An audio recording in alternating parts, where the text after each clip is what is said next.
So today's purpose is to, as I mentioned yesterday afternoon, is to support you to start your evaluations, get the conversations going around what sort of data we're actually looking for.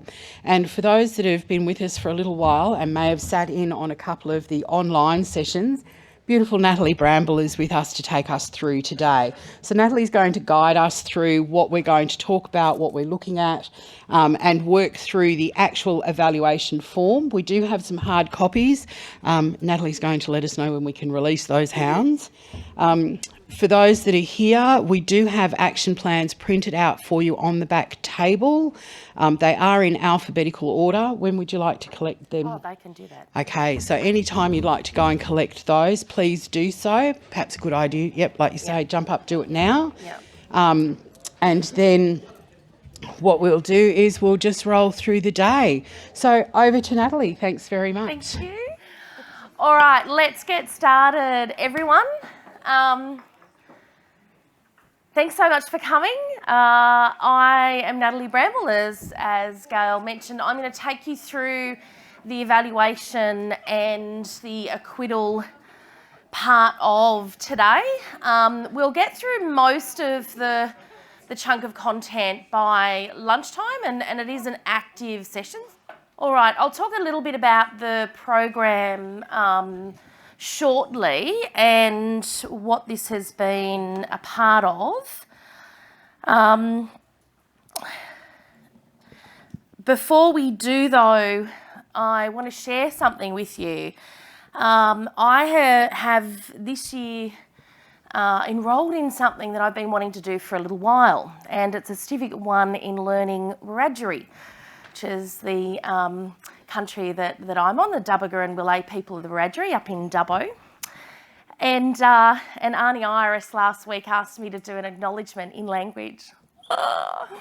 So in the spirit of Reconciliation Week, and Arnie Iris, the elder who is teaching us and taking us through, I certainly did, and many of us here, I'm sure, missed out on what our kids and what young people are learning at school, and that is actually learning the language of their country. So in the spirit of that, I am today going to do an acknowledgement in language. So I ask for your forgiveness because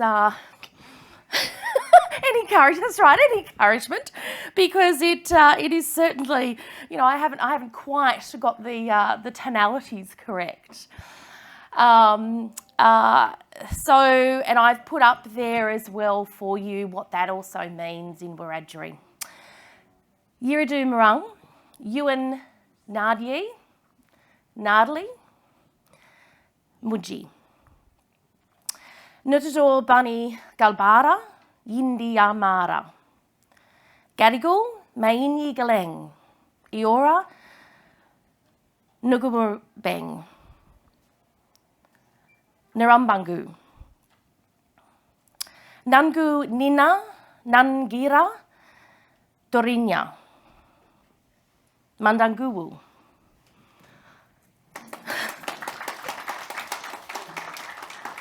So I'm getting there, obviously, with with learning how to pronounce it correctly. But yes, I love that, and Yindamara to which means respect to those joining us who are our Aboriginal and Torres Strait Islander peoples today.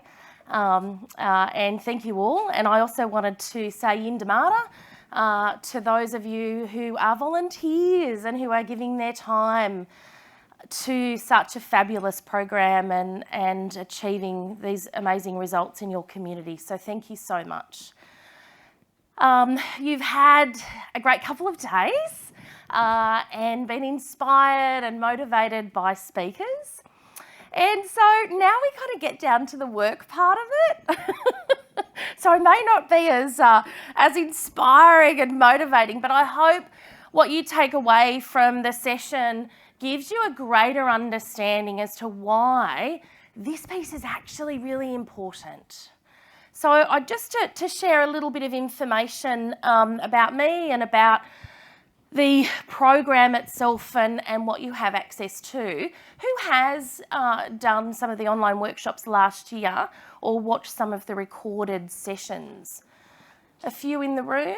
Okay, so the majority haven't. So this is actually really great because this gives you an opportunity to connect with this additional learning and support program that we've developed. I've been in the grant space for over 20 years. I actually started off as a volunteer. I won a grant and I was involved in a youth group, and we won a grant to help support the youth, understand things like credit cards. And it was shortly after they actually made it so available to teens. That kind of got me hooked, winning the first time always does, doesn't it? And then the fourth time I lost out. And I thought, why? You sort of get that angry. How dare they? Why did I lose out? But for me, it really started that journey of, okay, obviously I can do better, so I need to understand. Now, it wasn't as easy as it is now to access information. This was in the days of, I think, government were on chat rooms online, but that was about it. So it wasn't as easy to access information. So, you had to kind of do the hard yards. And I now work with a range of funders. So I'm a facilitator for a statewide program for the Foundation for Regional and Rural Renewal, and help them roll out a $5 million program across a couple of communities. Work with funders to think about what are they asking of the applicants? What are they asking them to do? What are they going to do with that data? How does that help them? And I'm telling you this because I'm going to give you that funding angle and the lens around why is evaluation and acquittal so important. And I have also developed over the time. So my success rate as a writer, I used to be a consultant. I then started, because I'm in Dubbo, I was travelling out of town for 18 to 20 days a month, mostly going to the city. And I'm like, and I do a road trip in the region, a couple every year, and people will be like, oh, thank gosh, because I can't afford to go to Sydney. This is really great. And I thought, no, it needs to change. So we decided to do online learning just before COVID. Yeah, I know. Yeah, we're already in development. I was like, wow. And so we started a social enterprise. We actually operate a little bit like not-for-profit, and what I mean by that is 100% of everything that we make actually goes right back in. So today and this program is being paid, and all of the money, I'm a staff member, so all of the money that or profits that generate and all of the work, everything actually goes right back into the library, right back into providing support. So I run grant writing Q&A sessions every 4 to 6 weeks that you can jump online and ask questions if you're doing a grant application, because this is the beauty of the work that you're doing, is it's not just for the CDAT program, obviously, that can help you fund things. You can also seek other support via other grants. And the recordings that we did of the sessions last year and the way that we kind of step you through, I've considered that. So the things that whilst you'll learn, for those of you who haven't ever filled out an action plan, whilst you'll learn how to do that in the recorded sessions, you're actually going to learn so much more that's going to help you with another grant, be it a small council grant or a larger grant. So we then developed, I've known Gail for a little while and she knows my work, and we then developed a program for you. And so as part of that program, this is a rough sort of overview of what we've done. We did a session on planning, we did one on grant writing, which is where I've used some of the grant writing tools that I've developed in the book that is actually at the printers right now. Yeah, a bit of a milestone moment for me this week. And one of the key ones, I really encourage you, we're going to follow up with an email after this to tell you how to get access for those of you who haven't looked at it or accessed it. Really encourage you to look at the grant writing one. There's a key tool, and feel free to write this down, that you need to understand on how to answer questions, and it's called the Grant Answer Map. And it helps you work out that struggle and tension between how many characters and words, how do I use them, what is the question asking of me? But it also importantly helps you think about how to apply strategy, stats and stories in your responses. And I was doing some assessments even these last couple of days, and some of them have been written by professional grant writers, and it's like, yeah, there's a bit of a gap here. So it is about being competitive, and so I really encourage you to do that. And I that's sort of like your, what is it, the carrot on the stick? Maybe chocolate. I don't know that I'd go so much after carrot. To go online and to, you know, really watch these recordings, and the grant writing one in particular, because that's an absolute gem of gold that will change the way that you write your responses. And guess what? That's actually going to change the points that you get at the decision table. And that's a key thing. And then we're doing sort of the evaluation and acquittal part today. But as part of the program, you get access. So we started the CDAT Learning Hub. So I was talking a little bit about iClick to Learn, but one of the key things that I also wanted to share is that iClick to Learn is actually a library of resources. So we've developed courses, everything from changing your constitution through to some workplace health and safety, working with children, governance, how to run meetings, agendas, all those sorts of knowledge areas, and they're available in the library that, guess what, you get access to. So again, we will make sure that that email goes out so you can sign up. And it's generally only $54 a person every year anyway, because it's, you know, built for volunteers. But thanks to the CDAT program, you're actually getting sponsored, and that means that you also connect with our experts as well. So we had an expert run a session on marketing, for example, as well. So please use these. They're there to support you. You know, you can go and search for any topic. If you're looking for something, you can't find it, you can just email us. We're a pretty friendly bunch, if you haven't guessed. Natalie, will we access this via your website link, or Yes. do we go through the CDAT portal? Yeah, thank you for that clarification. So you will access it via the iClick to Learn link. Yeah, so it'll be iClick to Learn /CDAT. I think there is a link in the portal. There will be. Yeah, great. Yep. I think we might have just made that one up and happened. I did, Carl says. You did. So we'll actually link the homepage in the portal, definitely. Yeah, and so you'll just sign up and get a coupon code. To make it easy, we'll send you the instructions so you can just follow along. The other thing, and this is, I mean, this is huge, and I really want you to take advantage of this opportunity. We have limited mentoring support available where you get my brain. As somebody says, great, I get to pull you out of the cupboard when I need you and put you back away. So you'll be able to just, you know, schedule a meeting and we'll be able to actually look at your application, or whatever it is that you're trying to do. You know, it might be that you're looking at something. I've got a funny story. A staff member of mine, Kelly, who, you know, basically organises everything, including me. It's great. Kelly is involved in a couple of small community groups, and she's increased her success rate by 30% and smaller amounts of money to 80% and bigger amounts of money. And she actually only attended, like, this is just from what she learns in the office. She's only actually attended an hour and a half of my time. So you can pick up gems in short amounts of time, so I assure you, make a difference. So again, we will send out instructions to access that mentoring, but it's basically booking a time slot with me. But those time slots are limited. Of course, it's not this has been generously supported by the CDAT program, so there isn't an endless buckets. I really encourage you to do that.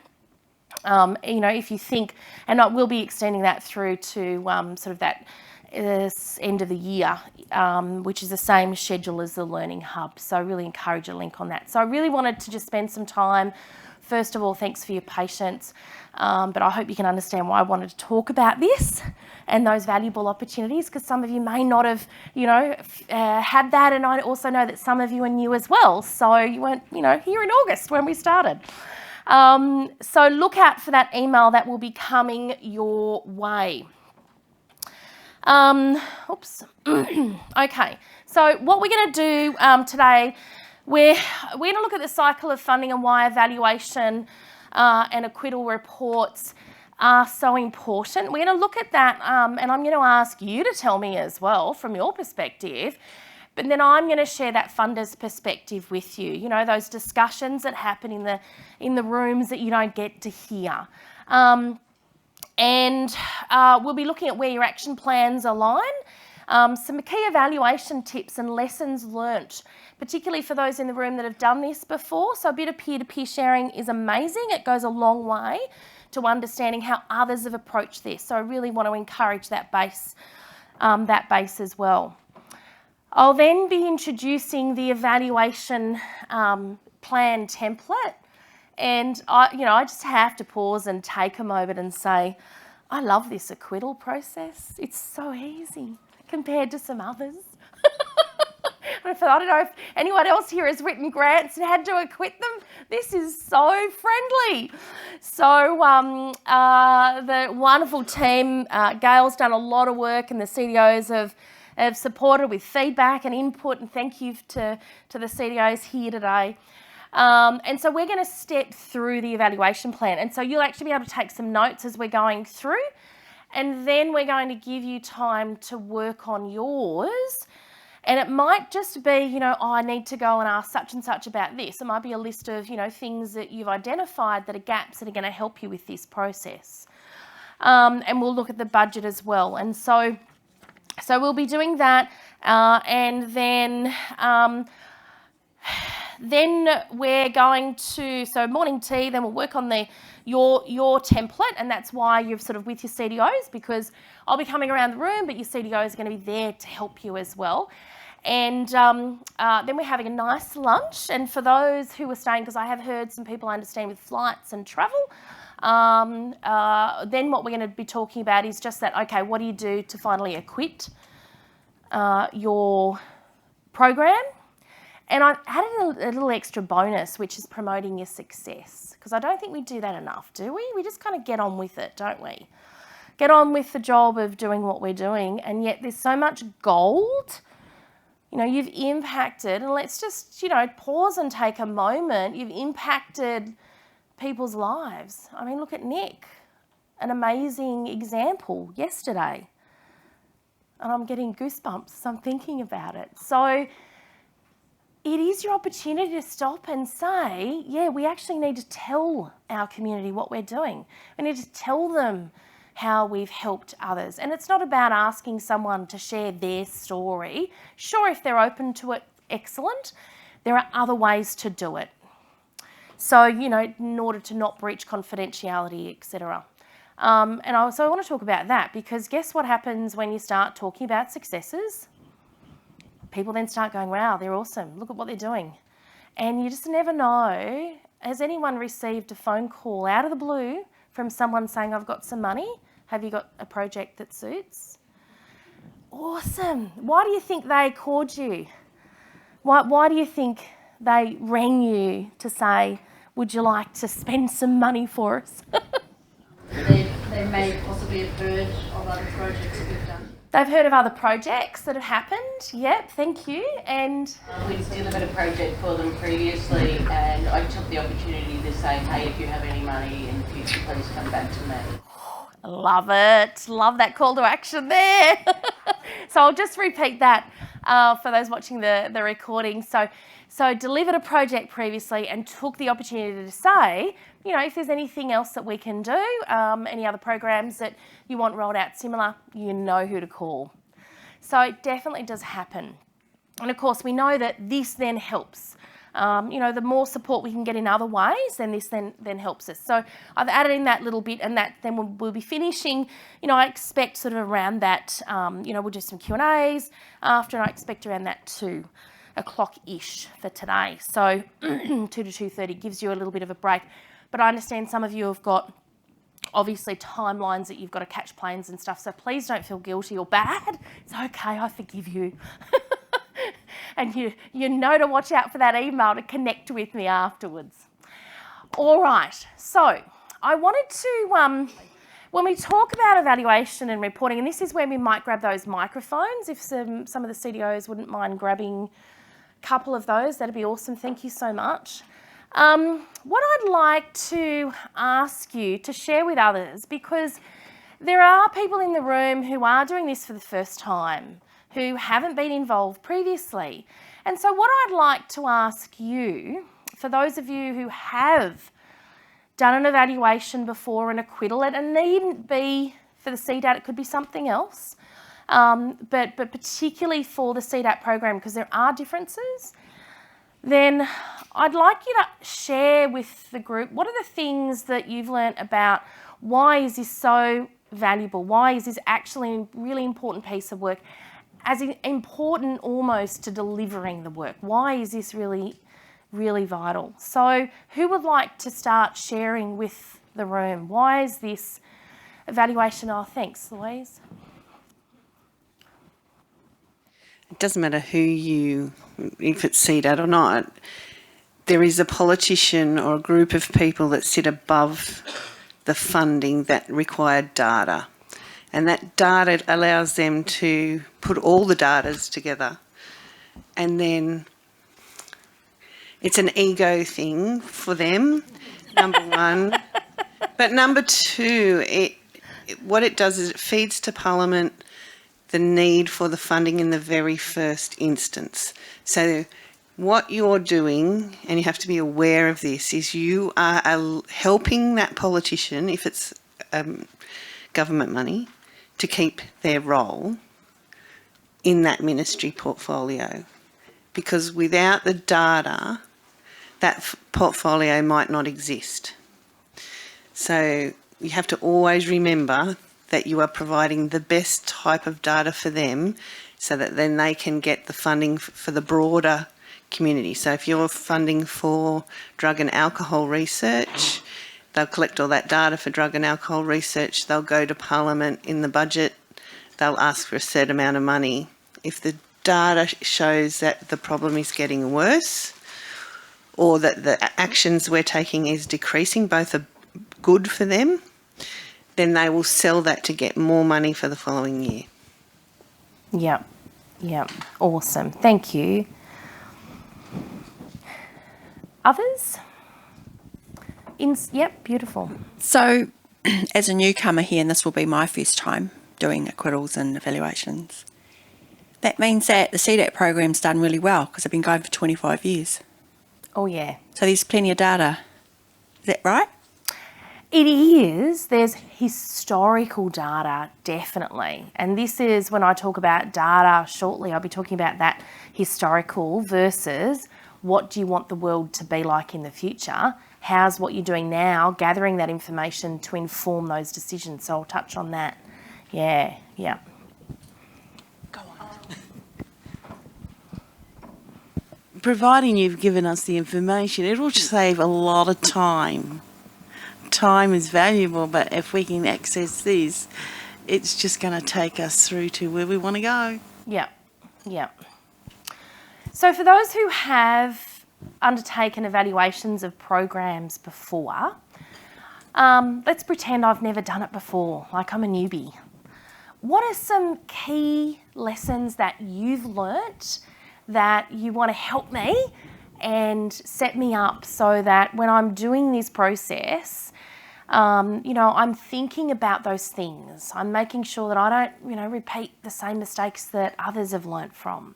What would you like to share with me? Some key things. Yep. I guess we need to make sure we collect the correct data that actually answers the application that we put in. So we need to know that if an event was successful because people came, we had the numbers to show it actually did what it did, or any other project, I guess, match it to the outcome, to the actual intent of the grant. Yep, perfect. Yep. So this is about going back, and if you've said that this is a need, that we have this need that we need to address, that's why we're running this program or this workshop. And therefore, I hear a few vaping workshops or something along those lines, education programs might be coming up maybe from yesterday's conversation. And so therefore, the things that we're capturing relate directly to that. And then we talk about that, that's capturing that historical information. Then we talk about what else can we capture while we're there to inform a future need or a future conversation, which I'll touch on. So thank you, definitely. Up the back.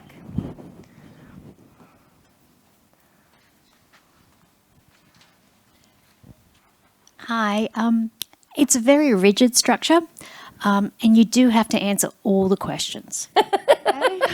So if you don't know the answer to a question, you still have to try and put something in there. It's very easy to kind of look at a question and go, I don't know what they're talking about, I don't know what this means, but you have to have an answer. It's like doing an exam, you have to answer each question. It's very, very rigid. And that's the format. If you don't follow that format, you're not going to get much, and you will have to go back and answer those questions. So that's how it comes across. Yeah, definitely. That's definitely a reality. And the beautiful thing about the CDAT program is if at any point you're like, oh, I'm not sure, reach out to your CDOs. That's their role, is to support you. So unlike other programs, you've really got this support network, which is fantastic. But thank you. It is important to recognise that, the questions are asked very deliberately. Sometimes when we're filling out these forms and we think, oh, serious? Like, what have I got to tell this? Or you might be like, oh, I think I'm repeating myself. This is just ridiculous. And we know that we spend a little bit of time doing these action plans and evaluation plans, but I can tell you, hand on heart, that the funders spend 3 times plus the amount of time that you spend on these things, because there's so much that happens in the back, and that helps them do their work.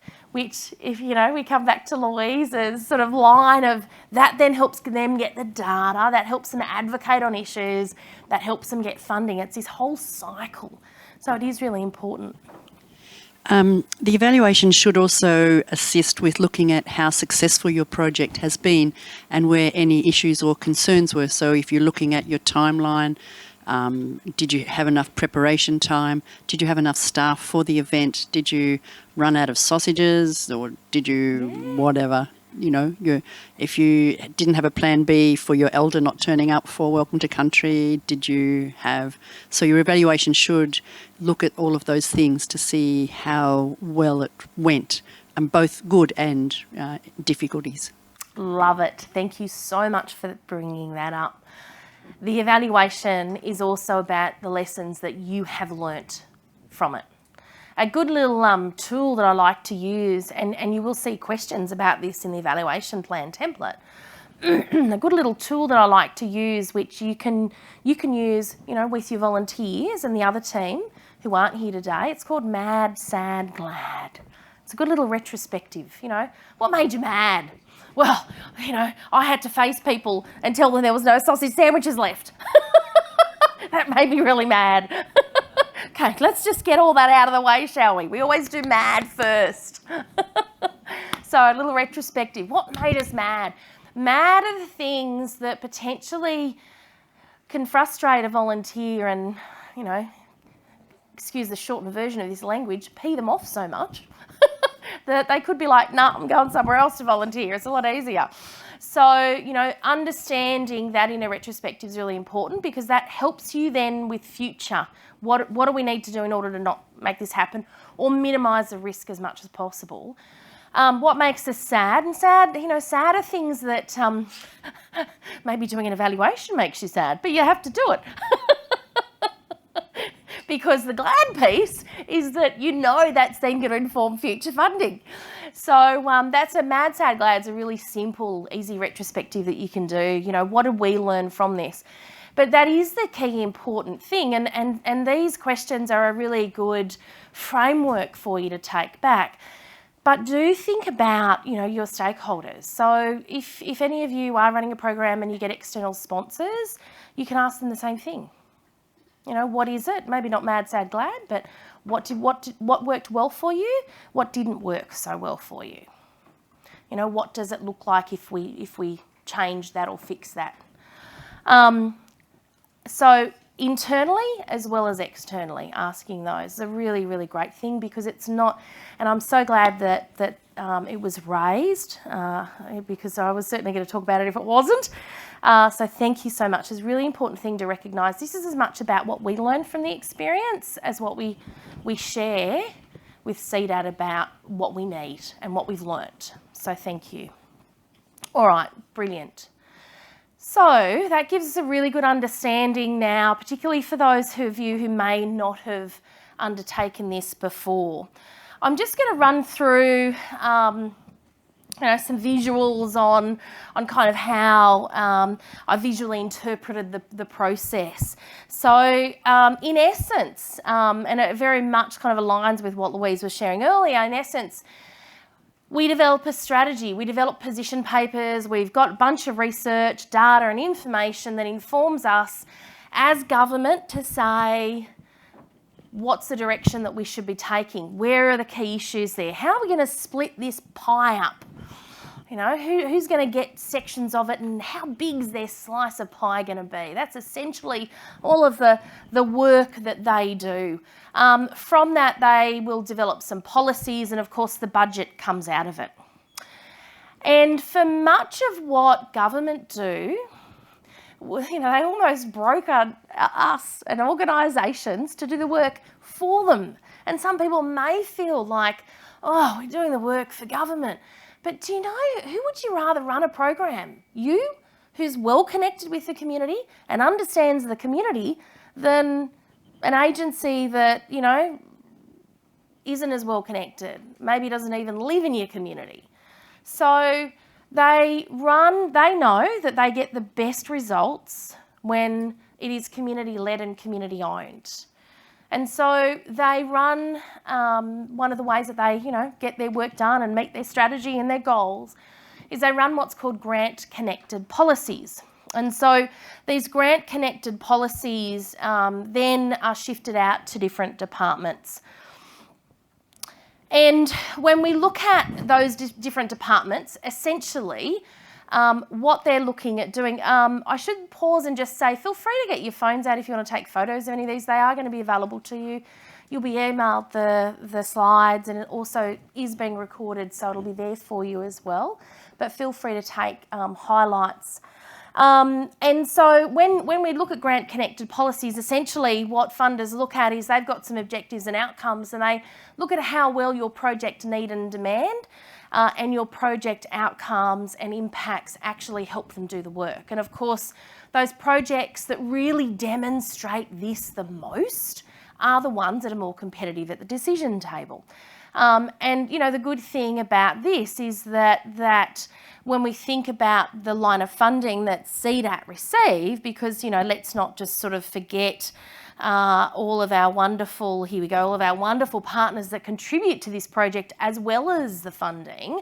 When you sort of look at that process and you look at all of those involved, what they then do is say, okay, well, how does that help then inform that next decision?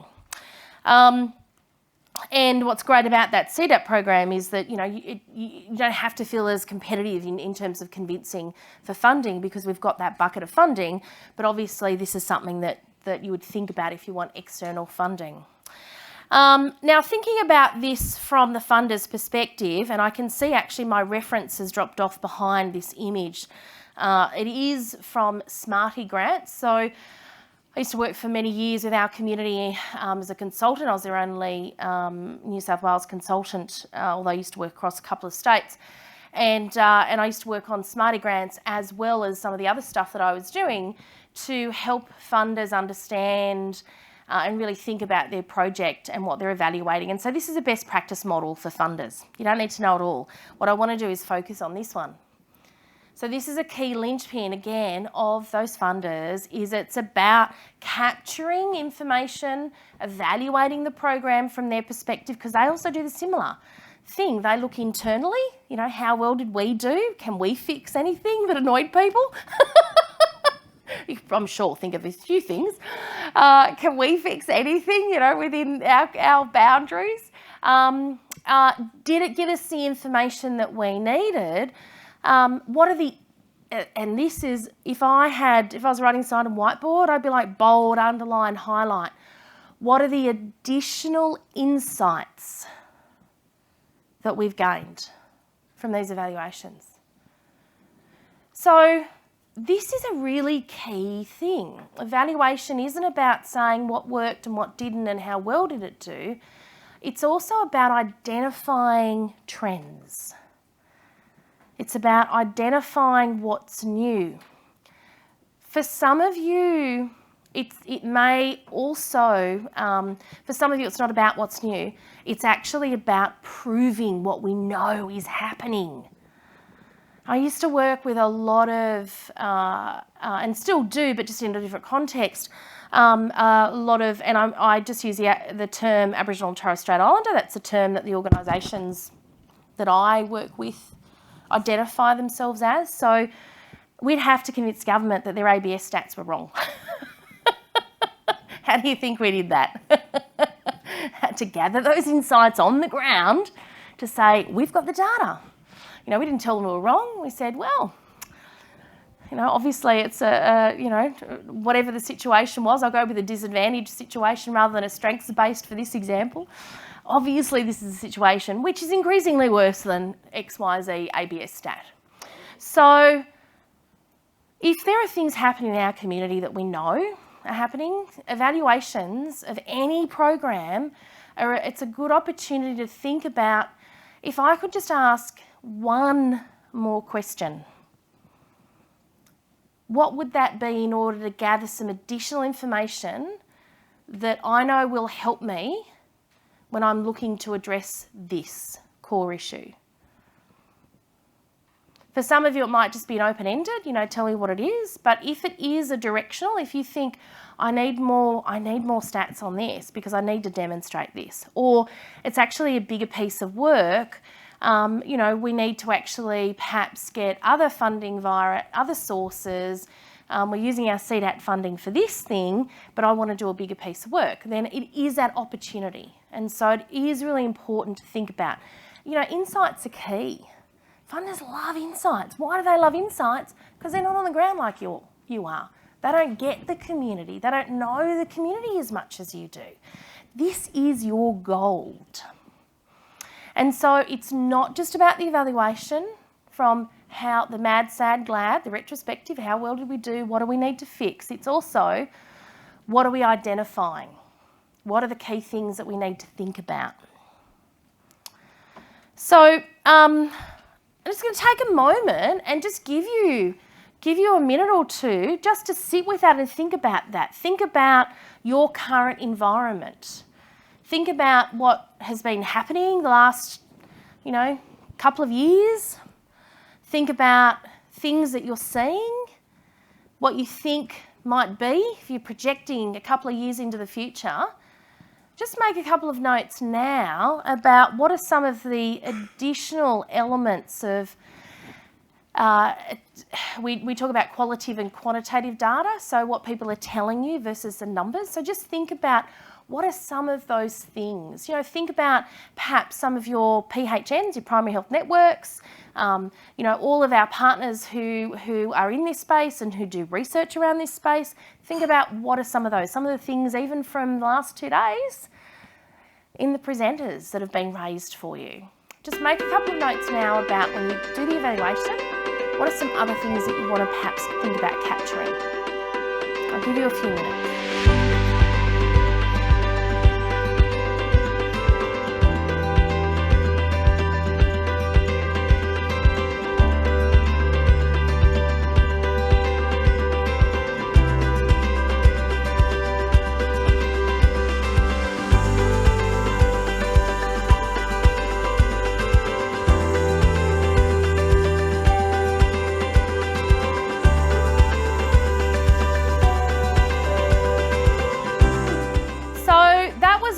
For your reflection, more so than the group sharing, but I will just stop,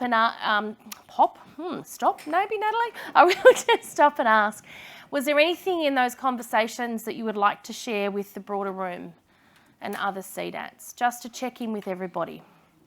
Okay, great. So hopefully that conversation and that reflection time gave you an opportunity to stop and think about, okay, what are some of those other things that we should be thinking about and capturing? And just to sort of further reinforce this, the next batch of information, you'll see a source reference finance.gov, because who controls the money purse, or the money strings, I think is the saying. I'm terrible at sayings. Husband's always saying, you got it around the wrong way. Who controls the money treasury? So Treasury, of course, are looking for value for money, and they're looking for how we can do things better. The key one here I wanted to point out to you is that piece, like, they understand and they recognise that, they need to make sure that it is about them doing their job. So as Louise put it, they keep their job, I think was the saying. So they need to make sure that they're actually proving that they can deliver, and that's why for them it's important. And this is too small to read. I don't expect you to read. I'll pick out a couple of pieces, but again, this is straight from their site. Potential benefits of the appropriate use of evaluation. Now, we've got 4 stakeholder groups here. We've got government, we've got entities, Commonwealth officials, and community. So, from their perspective, this is how they look at it. From government, better information to assist decision making, more efficient resource allocation. Treasury likes that. Encourages greater public trust. So it's a lot broader than just the did it deliver and did it work. What else did we learn? There's improved service delivery, client satisfaction, a strong basis for informing government priorities and resource allocation for Commonwealth officials, more opportunities to shape public policy, recognise and rewards efforts for performance, developing new skills and broadening experience, and for community where they see, and I will read each of these out in these 5 key points, better government services, more informative government reporting, more transparent and accountable government, public monies and used more efficiently, and greater confidence in activities of government. So that framework is the framework that they use to look at and evaluate government services, but also, of course, these grant-connected policies, which I mentioned earlier. And so it is this whole cycle of Treasury and the department that's sort of funding programs, this whole cycle of push and pull, if you like, of tension. And it's a little bit like, if you had to go to your boss today and say, I need more money, or, your spouse and convince them that you need that new car or whatever. It's that push and pull and that tension, isn't it? So what do you need to take to them? You need to take the evidence, you need to take the information. And it isn't just the data piece, it is also the stories. I have this saying in the Grand Answer Map, you'll see it, and I talk about how important strategy, stats and stories are. But I have this saying, stats and stories support statements. Everything else is just an opinion, and opinions don't win you love or points at the decision table. So it is really important when you're thinking about that evaluation piece. How do I capture some stats and stories? Of course, we know that our stories can be turned into stats. How many people said this? But what we're wanting to hear is we're wanting to hear in their own words. What does this mean to them? That also helps you, because when you get to the point of having to market and promote and do some of these advocacy and awareness campaigns, you also understand the language that they're using when they talk about a certain element. So it also helps you from that perspective as well. And without the information in the evaluation plan, CDAT and its partners can't advocate as heavily for you. They can't go and say, we've got this information and this evidence. This supports a position that we need more money for X, or you can't cut our money. Because that's another thing that often happens as well, doesn't it? Yep, registers, just, shaving little bits here all the time. Soon enough you end, it's like getting a haircut, soon enough you end up bald. Because, they've shaved it all off. So they just keep cutting away. That you look at the pie and it's all gone. So it is really important that we give them that information and importantly think about those insights. And I'm sure you all know this, and then I know that some people are new, so that's why I wanted to bring this up as well. And these are really these 4 primary objectives of CDATs. Now, I hadn't been informed that there was anyone with a visual impairment, so for those in the room, I'm certainly going to make that assumption that you are able to and have this morning. And forgive me, I normally start with this. I was a little bit nervous, I think, about the acknowledgement that I did earlier in Wiradjuri. But I'm not going to make that assumption for those who maybe are online and watching it. So I'm just going to read out the key objectives of our CDAT. So establish and strengthen partnerships among community members, local service providers and other stakeholders to develop common goals to address local, legal and illegal drug and alcohol related issues. Identify problems related to the legal and illegal use of alcohol and other drugs in your community. Conduct evidence-based activities and initiatives within the community to increase the awareness of the harms experienced by individuals, families, workplaces, and the broader community arising from the use of alcohol and other drugs. Reduce the levels of alcohol and drug-related harms by implementing local initiatives to prevent the uptake of illicit drug use and lessen the excessive use of legal and illegal alcohol and drugs. And so when we think about those objectives, we also need to take a moment to think about, whilst we've done a program that is very targeted towards X, what else do we need to capture information on in order to meet and in order to show that we're actually addressing those objectives? So keep those in mind as well. These are sort of 4 key areas that Treasury look at. What are the objectives of the program or activity that you're working towards? How is progress being monitored and success being measured? And this is an important piece. We have a structured program in the CDAT, which again, it's just, when I look at something like that, I'm like, oh, it's just helps everybody. And of course, this program helps everybody as well. But for those of you who know you've had to look at outside funding, you know that it's not as helpful. And one of the key things that they like to see is, what's your plan? I actually call it a MERI plan. It comes from the natural resource management space. And it's about how you, as soon as you get told that you have the funding, how you put in place processes to monitor, evaluate, review and improve through the program, not just at the end and then we work it out. I was having this conversation earlier with somebody who has to evaluate a program that they haven't been involved in, that they didn't write for. Has anyone had to do that? Do the evaluation? Yeah! You learn a lot, don't you, about what you want next time to happen because it wasn't done? Yeah. So putting that in process first off is really important. You won't, very, very few programs that are funded will give you the evaluation plan up front. Ideally you'd be like, can you give me the acquittal form? As soon as I get the money, great. Give me the acquittal form and I'm going to start working, making sure I'm gathering that information straight away. But very few will do that, and that's because of the nature of change as well.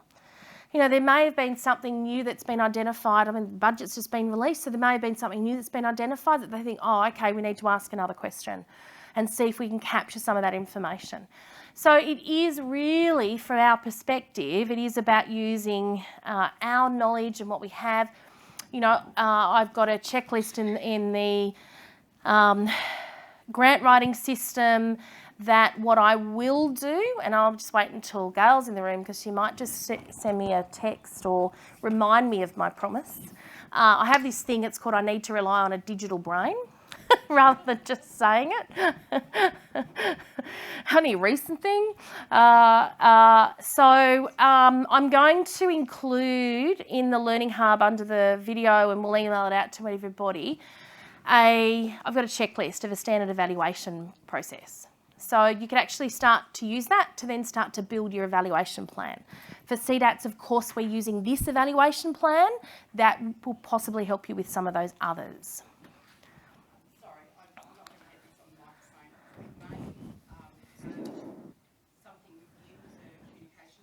Awesome. Oh, great. We will talk. We will get you a structure that will be helpful. Awesome. Okay. And then, of course, there's this piece. They're looking at better ways to design better solutions, better services, provide stronger policy advice, and, you know, is that work making a difference? And, of course, the way that we tell them that is that we make sure that they have the data that links back to the key objectives, because why did they fund us? You know, this is the stuff. We're telling them these are the areas in society that we're working on. That's why we need the money. And so every element of what you do continues to build that case and continues to build the strength in a position or a paper or, you know, a discussion or an argument that we need to have with the money people to make sure that they're continuing to support us. So at this point, we're going to hand out the evaluation templates and start going through them. If the CDOs could come and grab, there's a pile of the templates just at the front there. That'd be amazing. And just hand those out. The other point to note is that these are also on your thumb drives as well. Okay, so you've got the Word version on your thumb drives that you can complete. So I'm going to be walking through it today and having a look at this plan. So the next kind of part of the day, we're going to be working through our evaluation plan, and it's going to, you know, we're going to get into some discussions, and I'm going to have to be the baddie that interrupts you. So I will just use a couple of methods. One will be trying to get your attention first with the microphone. The other might then be clapping. So if I start clapping, those of you that have paused, clap away with me as well. That'll wake up the rest of the room. And then worst case scenario, I'll put a big alarm noise on my phone.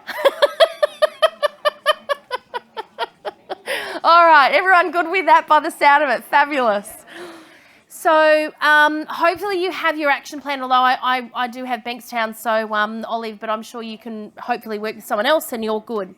So it's actually the most perfect one I could have grabbed from another CDO. So you've got your action plan.